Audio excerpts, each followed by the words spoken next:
Hi everyone! Today's tutorial is a short but important one. I came across the problem when releasing my game A Home in Darkness in early access. For some reason the game would still use the default icon export of Godot, even though I followed the instructions of Godot's online documentation and tutorial section.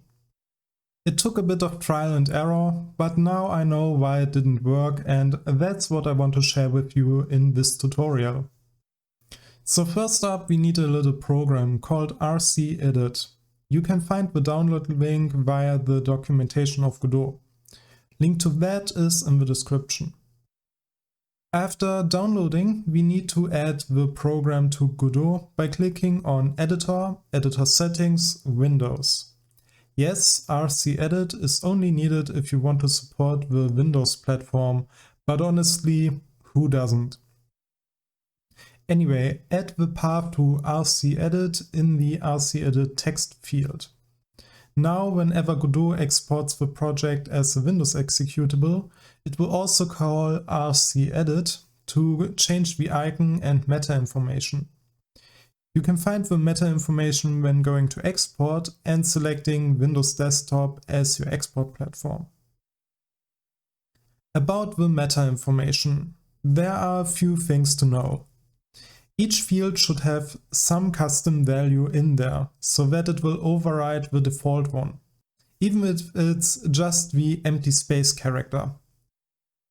In my case, I don't have a company, but if I were to leave that field completely empty instead of having a single space character in there, the company name would be Godot Engine. Another more important thing is the application's icon. There are two types of icons in Godot. One is the icon for the Windows platform that you define here.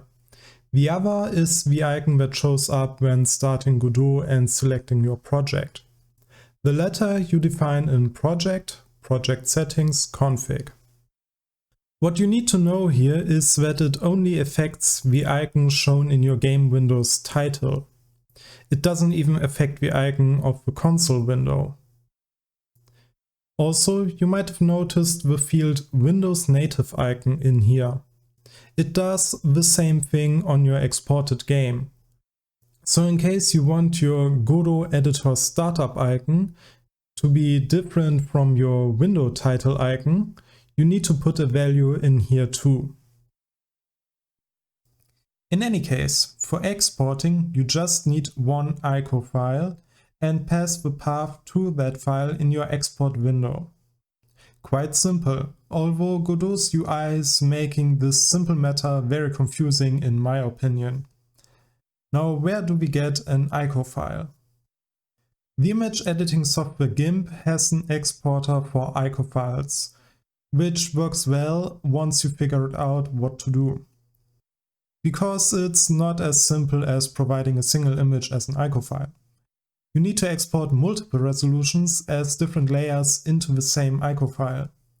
But you also need to do that in a specific order, otherwise Windows will use the wrong resolution by default. What does that look like? Well, here's my example. The topmost layer is the icon at the highest resolution, in my case 256 × 256. Then I always reduce the size of the icon and layer by half.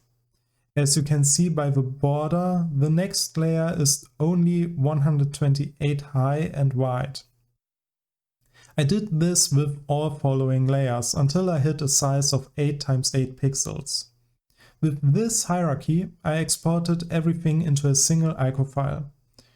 You get prompted with some options for the different layers. In my case, because my icon for 16 × 60 has red in it, I need to change BPP to 8. Otherwise, as you can see in the preview, the icon will not be correct. I don't need to do that for the 8 × 8 icon as it is monochromatic. It only contains black and white, which can be represented with a BPP of 1. GIMP will tell you that compression might not be supported by the application loading the icon. With rcedit and Godot, this doesn't seem to be a problem, at least in my case. Now that we have our ICO file, all that's left to do is to export the project and we'll have our icon on the executable, right? Well, kinda. Technically, the icon is assigned to the executable, but Windows probably won't have updated its icon cache to show the change immediately. For that, we need to type run in our Windows search bar and open that program. If you are on Windows 10, you need to type ie4uinit.exe space -show for the cache to be updated. While researching this, I also came across ie4uinit.exe space -ClearIconCache. That one doesn't work in my case. I've read this might be the command you have to use on Windows 7, but I didn't verify this myself. On my Windows 10 installation, -show works while -ClearIconCache doesn't. After all that, I got my custom icon to show up properly on my exe. Godot's documentation states that there is a bug when using rcedit with the embedded PCK option on during export. That bug never occurred in my case with the configuration I've made to the ICO file, etc. However, I noticed the problem occurring when using rcedit but not having any icon in the export field assigned. Windows will then use the default unknown application icon, and in that very specific case, the embedded PCK is not found. With my approach, as I'm always using a custom icon when exporting, the bug doesn't occur in my case. But if you get this message or some other strange thing happens, I recommend turning embedded PCK off and test again.